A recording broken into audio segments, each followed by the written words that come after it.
નમસ્કાર દર્શક મિત્રો, આપ જોઈ રહ્યા છો વિક્રમ ન્યૂઝ। હવે જોઈએ અગત્યના સમાચાર। રાજકોટ જિલ્લાના જામકંડોરણા તાલુકાના રામપર ગામે પત્નીની હત્યાના કેસમાં પતિનો નિર્દોષ છુટકારો।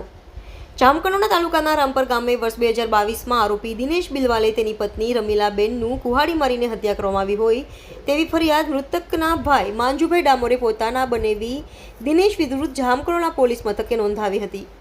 તેને લઈને જામકંડોરણા પોલીસે આરોપી વિરુદ્ધ ચાર્જશીટ કરેલ, ત્યારબાદ ધોરાજી સેશન્સ કોર્ટમાં ચાલ્યો હતો।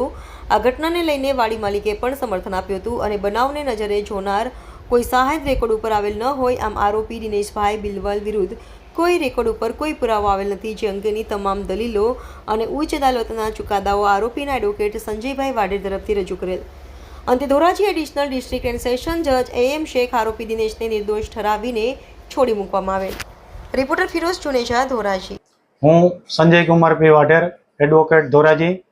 જામકંડોરણા તાલુકાના રામપર મુકામે સને 2022ની સાલમાં આરોપી દિનેશભાઈ વાલિયાભાઈ બિલવાલે તેની પત્ની રમીલાબેનનું ખૂન કરી નાખેલ તે મતલબની ફરિયાદ મરણ જનારના ભાઈ માંજુભાઈ ડામોરે તેના બનેવી દિનેશભાઈ વિરુદ્ધ જામકંડોરણા પોલીસમાં આપતા જામકંડોરણા પોલીસે ફરિયાદ નોંધી અને ચાર્જશીટ કરેલ અને ચાર્જશીટ કમિટ કરતા ધોરાજી સેશન્સ કોર્ટમાં ચાર્જશીટ કમિટ થઈને આવેલ અને કેસ ચાલી જતા ધોરાજીના મહેરબાન એડિશનલ ડિસ્ટ્રિક્ટ એન્ડ સેશન્સ જજ શ્રી AM શેખ સાહેબે આરોપી દિનેશભાઈને નિર્દોષ ઠરાવી છોડી મૂકવા હુકમ ફરમાવેલ છે।